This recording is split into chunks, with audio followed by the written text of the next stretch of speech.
Hello friends, welcome to light and little lamb Telugu channel. ఈ రోజు మనం ప్రపంచంలో గొప్ప ప్రేమ కథ గురించి తెలుసుకుందాం. ప్రేమ కథ ఏమిటా అనుకుంటున్నారా? యేసుక్రీస్తు ప్రభువువారు మన అందరికోసం తన ప్రాణాన్ని అర్పించారు కదా. ఇంతకన్నా గొప్ప ప్రేమ కథ ఎక్కడ ఉంటుంది? రండి, యేసు ప్రభువువారు గెత్సేమనే తోటలో ఎలా ప్రార్థించారు అనే అంశము దగ్గర నుండి ఎలా పునరుత్థానుడు అయ్యారో చూద్దాము. యేసు ప్రభువువారు తన శిష్యులతో పస్కా భోజనం చేసిన తరువాత గెత్సేమనే తోటకు వెళ్లి ప్రార్థిస్తారు. తండ్రి, ఈ గిన్నె నా యొద్ద నుండి తొలగించుటకు నీ చిత్తమైతే తొలగించుము, అయినను నా ఇష్టము కాదు, నీ చిత్తమే జరుగునుగాక అని ప్రార్థించెను. ఆయన వేదనపడి మరింత ఆతురముగా ప్రార్థన చేయగా ఆయన చెమట నేలపడుచున్న గొప్ప రక్త బిందువులవలె అయింది. కాని ఆయన శిష్యులు దున్హకము చేత నిద్రించుచున్నారు. మీరెందుకు నిద్రించుచున్నారు? శోధనలో ప్రవేశించుకుండునట్లు లేచి ప్రార్థన చేయుడి అని వారితో చెప్పెను. ఆయన ఇంకను మాటలాడుచుండగా ఇదిగో ప్రజలు గుంపుగా వచ్చిరి. 12 మందిలో ఇస్కరియోతు యూదా అనబడిన శిష్యుడు వారికంటే ముందుగా నడిచి యేసును ముద్దు పెట్టుకొనుటకు ఆయన యొద్దకు రాగా, యేసు, యూదా, నీవు ముద్దు పెట్టుకుని మనుష్యకుమారుని అప్పగించుచున్నావా అని వానితో అన్నారు. శిష్యులు భయంతో పారిపోయారు. వారు ఆయనను పట్టి ఈడ్చుకునిపోయి ప్రధాన యాజకుని ఇంటిలోనికి తీసుకువెళ్లారు.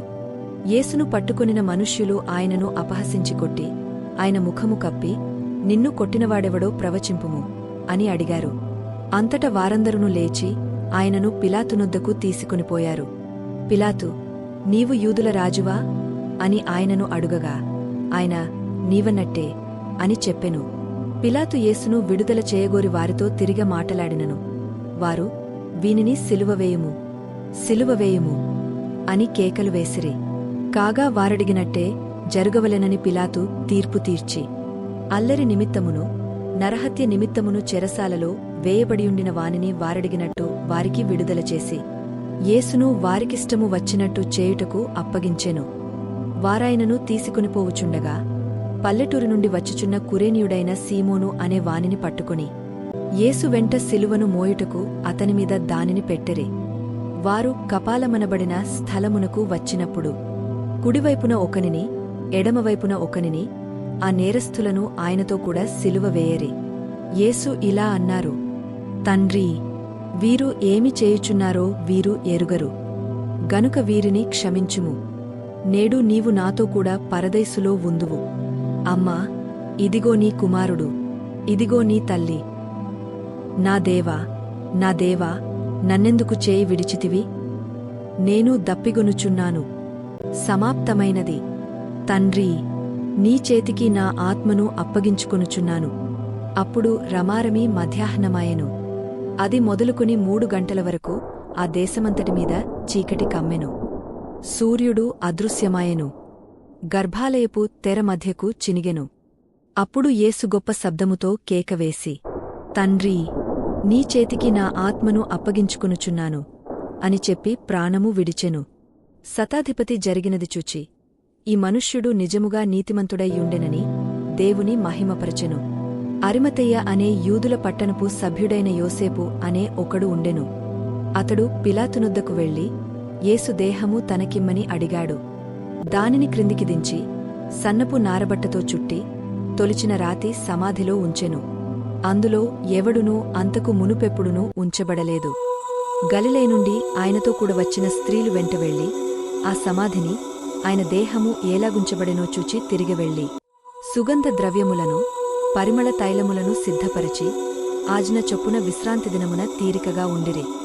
సమాధి ముందర ఉండిన రాయి దొర్లింపబడినదిగా చూచి లోపలికి వెళ్ళిరి. గాని ప్రభువైన యేసు దేహము వారికి కనబడలేదు. ఇందును గూర్చి వారికేమీయూ తోచుకయుండగా ప్రకాశమానమైన వస్త్రములు ధరించిన 2 మనుష్యులు వారియొద్ద నిలువబడిరి. ఈ సంగతులు అపొస్తలులతో చెప్పినవారు ఎవరో తెలుసా?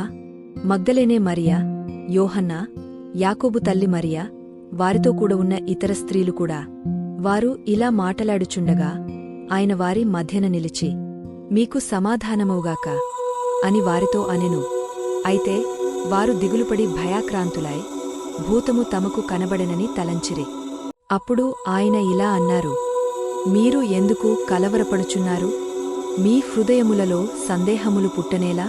నేనే ఆయననని నమ్ముటకు నా చేతులను, నా పాదములను చూడుడి. నన్ను పట్టి చూడుడి. నాకున్నట్టుగా చూచుచున్న ఎముకలును మాంసమును భూతమునకుండవు అని చెప్పి తన చేతులను, పాదములను వారికి చూపెను. చూశారా? దేవుని ప్రేమ ఎంత గొప్పదో! నీకోసం, నాకోసం చనిపోయి తిరిగిలేచి సజీవుడుగా తనను మనకు కనుపరిచారు. ఈ గొప్ప ప్రేమను బట్టి దేవునిని స్తుతిద్దాం. ఆయన మహిమ కొరకు, ఆయన రాజ్యము కొరకు పని చేద్దాం. ఇంకా మరెన్నో అద్భుతమైన బైబిల్ సన్నివేశాలను తెలుసుకోవాలనుకుంటే మా ఛానల్ను సబ్స్క్రైబ్ చేయడము మర్చిపోవద్దు. వీడియోను లైక్ చేయండి, షేర్ చేయండి, బెల్ ఐకాన్ క్లిక్ చేయండి. అలాగే మీ అభిప్రాయాలను కామెంట్ రూపములో మాకు అందించండి. ఈ వీడియోల్ని మీ ఫ్రెండ్స్ మరియు ఫ్యామిలీ మెంబర్స్కి షేర్ చేయండి. దేవుని పనిలో పాలిభాగస్థులు అయినందుకు వందనాలు. దేవుడు మిమ్మల్ని దీవించునుగాక.